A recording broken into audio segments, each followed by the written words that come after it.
मैं सीधा नैक्सट साडा टॉपिक रिफ्लैक्शन। देखो बेटा इस चैप्टर दे विच पूरा जिहड़ा मेरा फोकस रू वो सिर्फ एक ही क्वेश्चन है टू डी ट्रांसफॉर्मेशनस तिन्ना बारे तुसीं थोड़ा थोड़ा लिखना है डायग्राम ते एग्जाम्पल दे नाल उन्हें एक्सप्लेन करना। ठीक है, तो हुण जिहड़ी साडी नैक्सट 4th नंबर ते तुहाडी जिहड़ी आ रही हैगी ट्रांसफॉर्मेशन वो हैगी रिफ्लैक्शन। रिफ्लैक्शन होंदी किसी भी चीज़ की जो असीं मिरर इमेज बना दें, मिरर इमेज समझते हो ना। सपोज करो आ मिरर है, ठीक है, इदा कुछ पॉइंट इदा सानूं कोई पिक्चर दिख रही सी, ठीक है, वो मिरर इमेज ये इदा बन गई। क्लीयर, इस चीज़ असीं मिरर इमेज बोलते हैं। उन्होंने फ्लिप ट्रांसफॉर्मेशन भी बोलिया जाता है। ये रिफ्लैक्शन के लिए सानूं एक्सिस ऑफ रिफ्लैक्शन चाहिए, मतलब असी एक्स साइड तो रिफ्लैक्ट करके दिखा रहे हैं, ये सेम इमेज सी आ लो असी एक्स साइड तो रिफ्लैक्ट करता, या असी वाई साइड तो रिफ्लैक्ट करके दिखा रहे हैं इमेज नूं वाई साइड तो रिफ्लैक्ट करता, इदा करके थोड़ी एक्सिस ऑफ रिफ्लैक्शन तुहाडे कोल होनी चाहिए है। तो जी एक्सिस ऑफ रिफ्लैक्शन होगा वो एज अ मिरर ही काम करू, जिवें मैं इधर डायग्राम बना के करता ना, तो आ एज अ मिरर ही तुहाडे कोल काम कर रही है। तो असीं होर कुछ नहीं करना, 180 के एंगल तो उस चीज़ को रोटेट कर देंगे 180 डिग्री। तुसीं समझते हो ना सारे, सारा साडा जिहड़ा एंगल है वो 180 डिग्री का एंगल हुंदा गा। ठीक है, तो कोई चीज़ इदां सी तो असीं उहनूं 180 डिग्री के एंगल तो घुमाता तो वो इदां दिखण लग जूगी। वेट थोड़ा डायग्राम गड़बड़ हो जाता, तो उस चीज़ को असीं बोल देंगे रिफ्लैक्शन। और रिफ्लैक्शन के लिए क्या सीगा कि तुसी एक्सिस ऑफ जी रिफ्लैक्शन चूज करो। हुण रिफ्लैक्शन तुहाडी इदां हो सकती है, एक्स एक्सिस हो सकती है, वाई एक्सिस हो सकती है, जां आपां दे कोलों कोई लाइन ला सकते हैं कि लो जी आ लाइन साडे as a axis of reflection है, तुसी उस दे अकॉर्डिंग रिफ्लैक्ट करके दिखाना गा। तो जो जी रिफ्लैक्शन असी कर रहे हैं वो असी कहता कि रिफ्लैक्शन की एक्सिस होगी, असी रिफ्लैक्शन करनी हैगी। हुण दो बेसिक प्रिंसीपल्स किहड़े ने रिफ्लैक्शन दे। रिफ्लैक्शन की कहती हैगी जिहड़ी तुहाडी इमेज होगी, ठीक है, वो तुहाडी मिरर लाइन के ओपोजिट जाके जिहड़ी हैगी बन गई। जिवें आ सी ते इहदे ओपोजिट जे पिक्चर इधर सी, इहदे ओपोजिट इधर जाके साडी इमेज बन गई। तो जो बड़ा डिस्टेंस इधर सी मिरर की साइड जा कह लो जी तुहाडी एक्सिस ऑफ रिफ्लैक्शन है, उन्ना ही गैप इधर होगा। ठीक है, ये नहीं होगा कि इत्थे पिक्चर दे विच इन्ना गैप सी ਇਹਦੇ ਵਿੱਚ ਬਿਲਕੁਲ ਨੀਅਰ ਹੈ, नहीं, ये रिफ्लैक्शन नहीं ना बनी। जिन्ना गैप इधर उन्ना ही गैप इधर होना चाहिए गा। ये दो तुहाडे पॉइंट्स ने। इस तो नैक्सट जे असीं गल करिए रिफ्लैक्शन तो बाद काफ़ी सारिया रिफ्लैक्शन द टाइप्स होंगे। तुसीं जरूरी नहीं सारिया रिफ्लैक्शन द टाइप्स मैंशन करो, तुसीं एक दो कर सकते हो, इन्नियां नहीं बनाते तो रहन दो, एग्जाम दे विच आउणगियां भी नहीं।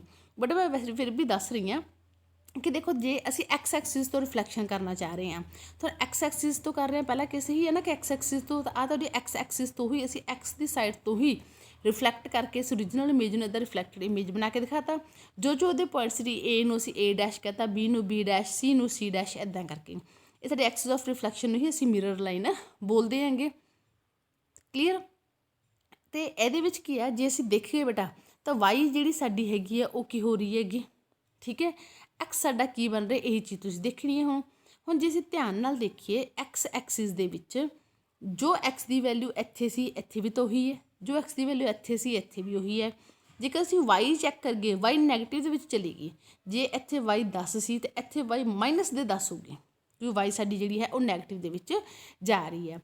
उस चीज़ नूं लैके तुसीं जिहड़ी इहदी मैट्रिक्स तो ये जो फॉर्मूला वो लिखोगे तो असी की कहांगे जे साडा पॉइंट कोई एक्स सी नवा एक्स डैश असी किवें कड्डांगे उस एक्स के बराबर रख के वाई जी साडी हैगी वो किधर चली गई नैगेटिव दे विच। तो ये चीज़ मैं तुहानूं उपर एग्जाम्पल दे विच बोली कि एक्स तुहाडा सेम ही रह रहा। तो कॉमन सेंस है बेटा, आराम नाल देखो तुसीं डायग्राम तो कि एक्स साडा उही रह रहा।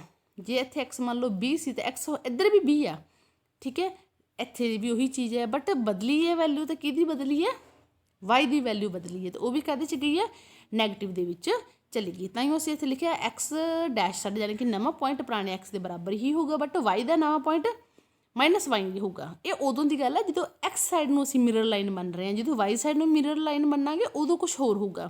तो ऐसी चीज़ नूं असीं मैट्रिक्स की फॉर्म दे विच भी लिख सकते हैं। क्लीयर, जिथे तुहाडा एक्स है तो उत्थे एक्स नूं असीं 1 करांगे, वाई नूं असीं नैगेटिव दे विच शो करांगे। इस मैट्रिक्स तो बाद तुसीं प्रॉपर उन्होंने होमोजीनियस मैट्रिक्स के फॉर्म हुण होमोजीनियस आपां पहलां कीती हुई है कि 3 दी मैट्रिक्स जिद्दां आ साडा होमोजीनियस पॉइंट है, इसकी फॉर्म दे विच भी रिप्रजेंट करके दिखा सकते हो। ਅੱਛਾ ਇੱਕ ਗੱਲ ਬੇਟਾ, ਜੇਕਰ ਮੈਟ੍ਰਿਕਸ ਦੇ ਵਿੱਚ ਕੋਈ ਤੁਹਾਨੂੰ ਗੜਬੜ ਲੱਗੂਗੀ ਅੱਗੇ ਐਡੀਸ਼ਨ ਜਾਂ ਮਲਟੀਪਲੀਕੇਸ਼ਨ ਦੇ ਵਿੱਚ ਤਾਂ ਦੱਸ ਦਿਓ, ਤੁਹਾਨੂੰ ਉਸ ਦੇ ਲਈ ਮੈਂ ਅਲੱਗ ਤੋਂ ਗਾਈਡ ਕਰ ਦੂੰਗੀ, ਬਟ ਇਸ ਦੇ ਵਿੱਚ ਮੈਂ ਕੈਲਕੂਲੇਸ਼ਨਸ 'ਤੇ ਫੋਕਸ ਨਹੀਂ ਕਰ ਰਹੀ। ਨੈਕਸਟ ਕੇਸ 2 ਆਉਂਦਾ, ਜਦੋਂ ਅਸੀਂ ਵਾਈ ਸਾਈਡ ਤੋਂ ਇੱਧਰਲੀ ਸਾਈਡ ਤੋਂ ਅਸੀਂ ਜਿਹੜੀ ਹੈਗੀ ਵੈਲਿਊਜ਼ ਉਹਨੂੰ ਅਸੀਂ ਉਹ ਕਰ ਰਹੇ ਹਾਂ, ਵਾਈ ਨੂੰ ਅਸੀਂ ਮਿਰਰ ਲਾਈਨ ਮੰਨਿਆ। ਹੁਣ ਵਾਈ ਨੂੰ ਮਿਰਰ ਲਾਈਨ ਮੰਨ ਰਹੇ ਹਾਂ ਤਾਂ ਧਿਆਨ ਨਾਲ ਦੇਖੋ, ਐਕਸ ਦੀ ਵੈਲਿਊ ਚੇਂਜ ਹੋਊਗੀ ਬੇਟਾ। ਇੱਥੇ ਐਕਸ 0 ਹੈ, ਇੱਥੋਂ ਤੱਕ ਮੰਨ ਲਓ 100 ਸੀ ਐਕਸ, ਇੱਧਰ ਓਬੀਅਸ ਵੈਲਿਊਜ਼ ਕੀ ਹੋਣਗੀਆਂ, ਨੈਗੇਟਿਵ ਦੇ ਵਿੱਚ ਹੋਣਗੀਆਂ। ਜੇ ਵਾਈ ਦੀ ਗੱਲ ਕਰਕੇ, ਵਾਈ ਇਸ ਵਾਰ ਚੇਂਜ ਨਹੀਂ ਹੋ ਰਹੀ, ਵਾਈ ਉਹੀਓ ਰਹਿ ਰਹੀ ਹੈ, ਵਾਈ ਤੁਹਾਡੀ ਪੁਰਾਣੀ ਵਾਈ ਦੇ ਬਰਾਬਰ ਹੀ ਹੈਗੀ ਹੈ, ਬਟ ਐਕਸ ਜਿਹੜਾ ਤੁਹਾਡਾ ਹੈ ਉਹ ਨਵਾਂ ਐਕਸ ਪਹਿਲਾਂ ਵਾਲੇ ਐਕਸ ਦਾ ਨੈਗੇਟਿਵ ਜਾ ਰਿਹਾ। ਤਾਂ ਉਹੀ ਚੀਜ਼ ਅਸੀਂ ਇੱਥੇ ਲਿਖੀ ਹੈ ਕਿ ਜੋ ਸਾਡਾ ਨਵਾਂ ਐਕਸ ਡੈਸ਼ ਹੋਊਗਾ ਉਹ ਪਹਿਲਾਂ ਵਾਲਾ ਐਕਸ ਨੈਗੇਟਿਵ ਦੇ ਵਿੱਚ ਚਲਾ ਜਾਓ, ਉਹ ਨਹੀਂ ਵਾਈ ਪੁਰਾਣੀ ਵਾਈ ਜਿੰਨੀ ਹੀ ਹੋਊਗੀ ਤਾਂ ਉਸ ਅਕੋਰਡਿੰਗ ਜਿਹੜੀ ਤੁਹਾਡੀ ਇੱਥੇ ਮੈਟ੍ਰਿਕਸ ਹੈ ਉਹ ਤੁਹਾਡੀ ਬਣ ਜੂਗੀ। ਇਹਨੂੰ ਤੁਸੀਂ ਹੋਮੋਜੀਨਸ ਕੋਆਰਡੀਨੇਟ ਨੂੰ ਇੰਟਰੋਡਿਊਸ ਕਰਕੇ ਉਸ ਅਕੋਰਡਿੰਗ ਵੀ ਉਸੇ ਮੈਟ੍ਰਿਕਸ ਨੂੰ ਚੇਂਜ ਕਰਕੇ ਦਿਖਾ ਸਕਦੇ ਹੋਗੇ। ਦੈਨ ਨੈਕਸਟ, ਜੇਕਰ ਅਸੀਂ ਰਿਫਲੈਕਸ਼ਨ ਕਰਦੇ ਹਾਂ ਓਰੀਜਨ ਤੋਂ, ਇੱਥੇ ਧਿਆਨ ਨਾਲ ਦੇਖੋ, ਅਸੀਂ ਓਰੀਜਨ ਤੋਂ ਰਿਫਲੈਕਟ ਕਰਨ ਦੀ ਕੋਸ਼ਿਸ਼ ਕਰ ਰਹੇ ਹਾਂ ਤਾਂ ਓਬੀਅਸਲੀ ਤੁਹਾਡੀਆਂ ਦੋਨੇ ਵੈਲਿਊਜ਼ ਚਲੀਆਂ ਜਾਣਗੀਆਂ ਨੈਗੇਟਿਵ ਦੇ ਵਿੱਚ, ਐਕਸ ਵੀ ਅਤੇ ਵਾਈ ਵੀ। ਜੇਕਰ ਅਸੀਂ ਇਸ ਨੂੰ ਮਿਰਰ ਲਾਈਨ ਮੰਨ ਰਹੇ ਹਾਂ ਤਾਂ ਐਕਸ ਵੀ ਸਾਡਾ ਨੈਗੇਟਿਵ 'ਚ ਗਿਆ। ਇੱਥੇ ਆਰਾਮ ਨਾਲ ਦੇਖੋ ਬੇਟਾ, ਆਹ ਸਾਡੇ ਕੋਆਰਡੀਨੇਟਸ ਹੁੰਦੇ ਆ ਨਾ, ਇੱਥੇ 0 ਹੈ, ਇੱਥੇ ਐਕਸ ਦੀ ਕੁਛ ਪਲੱਸ ਕਰਦੀਆਂ ਵੈਲਿਊਜ਼ ਨੇ, ਇੱਥੇ ਵਾਈ ਪਲੱਸ ਹੈ। ਬਟ ਜੇਕਰ ਆਹ ਗੱਲ ਕਰੀਏ ਇੱਥੇ ਵਾਈ ਕੀ ਹੈ ਸਾਡੀ ਨੈਗੇਟਿਵ ਆ ਗਈ, ਜੇ ਇਹਦੀ ਗੱਲ ਕਰੀਏ ਤਾਂ ਇੱਥੇ ਐਕਸ ਕੀ ਹੈ ਸਾਡਾ ਨੈਗੇਟਿਵ ਆ ਗਿਆ। ਤਾਂ ਉਸੇ ਅਕੋਰਡਿੰਗ ਜਦੋਂ ਅਸੀਂ ਇਸ ਨੂੰ ਮਿਰਰ ਲਾਈਨ ਮੰਨ ਰਹੇ ਹਾਂ ਤਾਂ ਅਸੀਂ ਕੀ ਕਰਾਂਗੇ, ਸਾਡਾ ਐਕਸ ਵੀ ਨੈਗੇਟਿਵ ਜਾ ਰਿਹਾ, ਸਾਡੀ ਵਾਈ ਵੀ ਨੈਗੇਟਿਵ ਜਾ ਰਹੀ ਹੈ। ਤਾਂ ਉਸੇ ਅਕੋਰਡਿੰਗ ਜਿਹੜੀ ਤੁਹਾਡੀ ਮੈਟ੍ਰਿਕਸ ਬਣੂਗੀ ਤੁਸੀਂ ਉਹ ਮੈਟ੍ਰਿਕਸ ਬਣਾ ਕੇ ਦਿਖਾ ਦੋਗੇ। ਹੋਮੋਜੀਨਸ ਕੋਆਰਡੀਨੇਟ ਅਕੋਰਡਿੰਗ ਦੂਸਰੀ ਵੀ ਤੁਸੀਂ ਇਹ ਤਿੰਨ ਵੀ ਨਹੀਂ ਲਿਖਣੇ ਬੇਟਾ, ਨਾਲ ਲਿਖੋ। ਜੇ ਤੁਹਾਨੂੰ ਨਹੀਂ ਕਹਿ ਰਹੇ ਹੋਮੋਜੀਨਸ, ਤੁਸੀਂ ਕੋਈ ਇੱਕ ਮਤਲਬ ਦੂਜੇ ਸਿੰਪਲ ਮੈਥਡ ਨਾਲ ਵੀ ਲਿਖ ਦੋਗੇ ਤਾਂ ਓਕੇ ਹੈ, ਫਾਰਮੂਲਾ ਉੱਦਾਂ ਵੀ ਲਿਖ ਦੋਗੇ, ਇੱਦਾਂ ਮੈਟ੍ਰਿਕਸ ਲਿਖ ਸਕਦੇ ਹੋ ਤਾਂ ਇਹ ਵੀ ਵੈਲ ਐਂਡ ਗੁੱਡ ਹੈ। ਹੋਮੋਜੀਨਸ ਕੋਆਰਡੀਨੇਟ ਅਕੋਰਡਿੰਗ ਲਿਖਣੀ ਹੈ ਤਾਂ ਇਹ ਵੀ ਤੁਹਾਡੀ ਬਿਲਕੁਲ ਸਹੀ ਹੈ। ਬਟ ਹਰ ਇੱਕ ਦਾ ਤਿੰਨ ਤਰੀਕੇ ਲਿਖਣ ਦੀ ਜ਼ਰੂਰਤ ਨਹੀਂ, ਸਿਰਫ ਸਮਝਣਾ। ਕੇਸ 4 ਕੀ ਹੈਗਾ, ਜਦੋਂ ਅਸੀਂ ਕੋਈ ਡਾਇਗਨਲ ਲਾਈਨ ਲੈ ਰਹੇ ਹਾਂ ਤਾਂ ਉਹ ਡਾਇਗਨਲ ਲਾਈਨ ਉਹ ਹੈ ਜਿਹਦੇ ਵਿੱਚ ਐਕਸ ਅਤੇ ਵਾਈ ਜਿਹੜੇ ਨੇ ਉਹ ਦੋਨੇ ਇਕੁਅਲ ਨੇ, ਠੀਕ ਹੈ। ਇਹ ਸਾਡੀ ਜਿਹੜੀ ਹੈਗੀ ਉਹ ਮਿਰਰ ਲਾਈਨ ਹੈ।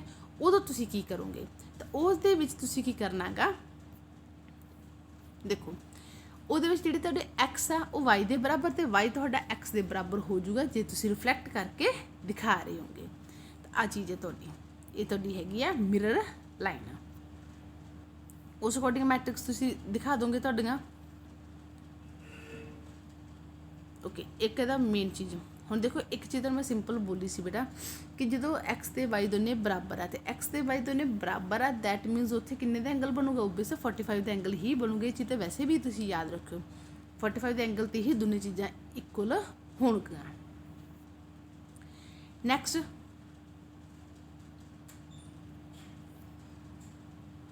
ਮੈਂ ਤਾਂ ਜਿਹੜੀਆਂ ਆਹ ਵਾਲੀਆਂ ਰਿਪਰਜੈਂਟੇਸ਼ਨ ਕੋਸ ਸਾਈਨ ਅਕੋਰਡਿੰਗ ਬੇਸ਼ੱਕ ਤੁਸੀਂ ਰਹਿਣ ਦਿਓ, ਤੁਹਾਨੂੰ ਲਿਖਣ ਦੀ ਲੋੜ ਨਹੀਂ ਕਿ ਕੋਸ ਸਾਈਨ ਅਕੋਰਡਿੰਗ ਅਸੀਂ ਕਿੱਦਾਂ ਕਰ ਰਹੇ ਹਾਂ।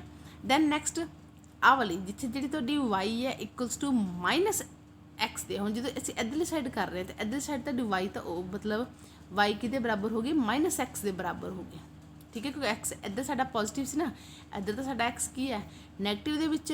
ਤਾਂ ਉਦੋਂ ਤੁਸੀਂ ਇਹਦੀ ਰਿਪਰਜੈਂਟੇਸ਼ਨ ਕਿਵੇਂ ਹੋ, ਤੁਹਾਡੀ ਮਿਰਰ ਲਾਈਨ ਆਹ ਵਾਲੀ ਮਿਰਰ ਲਾਈਨ ਹੈ y equals to minus x, ਅਤੇ ਇਹਦੇ ਵਿੱਚ ਤੁਸੀਂ ਕਿਵੇਂ ਕਰੋਗੇ ਰਿਪਰਜੈਂਟੇਸ਼ਨ, ਐਕਸ ਡੈਸ਼ ਦਾ ਜਿਹੜਾ ਤੁਹਾਡਾ ਨਵਾਂ ਪੁਆਇੰਟ ਹੋਊਗਾ ਉਹ ਹੋਊਗਾ ਵਾਈ ਦੀ ਨੈਗੇਟਿਵ ਵੈਲਿਊ, ਅਤੇ ਵਾਈ ਦਾ ਜਿਹੜਾ ਨਵਾਂ ਪੁਆਇੰਟ ਹੋਊਗਾ ਐਕਸ ਦੀ ਨੈਗੇਟਿਵ ਵੈਲਿਊ। ਬਸ ਜਸਟ ਵੈਲਿਊਜ਼ ਤੁਸੀਂ ਚੱਕੋਗੇ ਨੈਗੇਟਿਵ ਦੇ ਵਿੱਚ, ਤਾਂ ਉਹਦੀ ਮੈਟ੍ਰਿਕਸ ਵੀ ਤੁਸੀਂ ਰਿਪਰਜੈਂਟ ਕਰਕੇ ਦਿਖਾ ਸਕਦੇ ਹੋਗੇ। ਇਸ ਤੋਂ ਇਲਾਵਾ ਬੇਟਾ ਜੇਕਰ ਗੱਲ ਕਰੀਏ, ਦੇਖੋ ਤੁਹਾਨੂੰ ਆਹ ਸਾਰੀਆਂ ਜਿਹੜੀਆਂ ਅਲੱਗ-ਅਲੱਗ ਬਾਅਦ ਦੇ ਵਿੱਚ ਐਂਗਲਸ ਦੀ ਗੱਲ ਕਰਕੇ ਜਾਂ ਕੁਛ ਇੱਦਾਂ ਕਰਨ ਦੀ ਲੋੜ ਨਹੀਂ ਹੈਗੀ ਗੀ ਕਿ ਕਿੱਦਾਂ ਤੁਸੀਂ ਕਲੋਕਵਾਈਜ਼ ਕਰ ਰਹੇ ਹੋ ਜਾਂ ਐਂਟੀ ਕਲੋਕਵਾਈਜ਼ ਕਰ ਰਹੇ ਹੋ, ਉਹ ਚੀਜ਼ਾਂ ਤੁਸੀਂ ਤੇ ਸਕਿਪ ਕਰ ਸਕਦੇ ਹੋ ਕਿਉਂਕਿ ਇੰਨੇ ਤਰ੍ਹਾਂ ਦੀ ਰਿਫਲੈਕਸ਼ਨ ਤੁਸੀਂ ਐਗਜ਼ਾਮ ਦੇ ਵਿੱਚ ਮੈਂਸ਼ਨ ਨਹੀਂ ਕਰੋਗੇ। ਇਸ ਤੋਂ ਬਾਅਦ ਇਹਨਾਂ ਨੇ ਇੱਕ ਐਗਜ਼ਾਮਪਲ ਲਈ ਹੋਈ ਹੈ ਜਿਸ ਦੇ ਵਿੱਚ ਤੁਹਾਡੀਆਂ ਸਾਰੇ ਤਰ੍ਹਾਂ ਦੀਆਂ, ਜਿਵੇਂ ਐਕਸ ਐਕਸਿਸ ਤੋਂ ਕੋਈ ਤੁਹਾਡੇ ਟ੍ਰਾਇੰਗਲ ਹੈ ABC ਜਿਹਦੇ 3 ਪੁਆਇੰਟਸ ਨੇ, ਉਹਨੂੰ ਐਕਸ ਐਕਸਿਸ ਤੋਂ, ਵਾਈ ਐਕਸਿਸ ਤੋਂ, ਓਰੀਜਨ ਤੋਂ, ਇਸ ਲਾਈਨਸ ਤੋਂ ਰਿਫਲੈਕਟ ਕਰਕੇ ਦਿਖਾਇਆ, ਤਾਂ ਉਹ ਤੁਸੀਂ ਉਹੀ ਫਾਰਮੂਲਾਜ਼ ਲਗਾ ਕੇ ਇਹਨਾਂ ਜਿਹੜੀ ਰਿਫਲੈਕਸ਼ਨ ਹੈ ਉਹ ਚੈੱਕ ਕਰ ਸਕਦੇ ਹੋ। ਤਾਂ ਇਹ ਸੀ ਸਾਡਾ ਨੈਕਸਟ ਟੌਪਿਕ ਰਿਫਲੈਕਸ਼ਨ।